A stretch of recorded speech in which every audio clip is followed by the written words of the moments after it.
அண்மை செய்தியாக பார்த்து வருகிறோம். கடந்த 24ஆம் தேதி சென்னையில் பீகார் மாநிலத்தை சேர்ந்த ஒரு குடும்பம் கொடூரமாக கொலை செய்யப்பட்ட நிலையில் அந்த பெண்ணின் சடலத்தை தேடும் பணியானது நடைபெற்ற நிலையில் தற்போது 3வது நாளாக இன்று கிடைக்கப்பட்டிருக்கிறது. அந்த அண்மை செய்தியை பார்த்து வருகிறோம். இவர்களோடு இணைகிறார் இந்த செய்தியாளர் சுமன். வணக்கம். மேலும் விவரம்.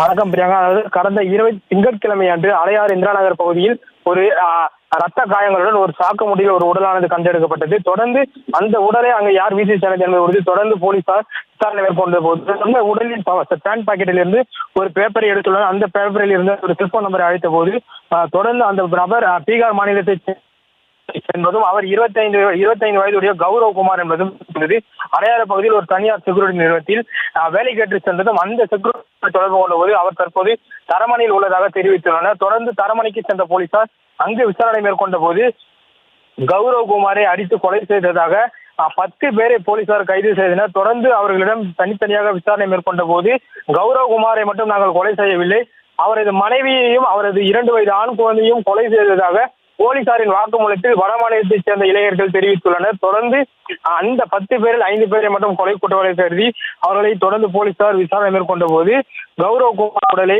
அடித்து கொலை செய்துவிட்டு அவரை அடையாறு இந்திரா நகர் பகுதியில் வீசியதாகவும் அவரது மனைவியின் உடலை தரமணியில் உள்ள தனியார் குப்பை தொட்டியில் வீசியதாகவும் அதே போல் அவரது 2 வயது ஆண் குழந்தையின் உடலை மத்திய கைலாஷ் பகுதியில் பக்கிங்ஹாம் கால்வாயில் வீசியதாகவும் போலீசாரின் வாக்குமூலத்தில் தெரிவித்துள்ளனர். தொடர்ந்து போலீசார் மத்திய கைலாஷ் பகுதியில் உள்ள அந்த பக்கிங்ஹாம் கால்வாயில் 2 வயது ஆண் குழந்தையின் உடலை நேற்று முன்தினம் மீட்டனர். தொடர்ந்து அவரது மனைவியின் உடல் அந்த தரமணி குப்பை தொட்டியில் இருந்து தற்போது செருமுடி குப்பை கிடங்கிற்கு வந்ததால் அவரது உடலை தொடர்ந்து 3வது நாளாக போலீசார் தேடி வந்த நிலையில் தற்போது அவரது உடலானது கண்டெடுக்கப்பட்டதாக போலீசார் தரப்பில் அதிகாரப்பூர்வமாக தெரிவிக்கப்பட்டுள்ளது. தொடர்ந்து அந்த உடலை மீட்டு போலீசார் தற்போது சென்னை அரசு மருத்துவமனைக்கு அனுப்பி வைத்து பிரேத பரிசோதனை செய்து அந்த பீகார் மாநிலத்தைச் சேர்ந்த பெண் அந்த பீகார் மாநில கொலைகாரர்களால் பாலியல் வன்கொடுமை செய்யப்பட்டாரா என்பது குறித்தும் தொடர்ந்து போலீசார் உடற்கூறு ஆய்வு செய்த பின்னரே தெரிய வரும் என்றும் போலீசார் தெரிவித்தனர்.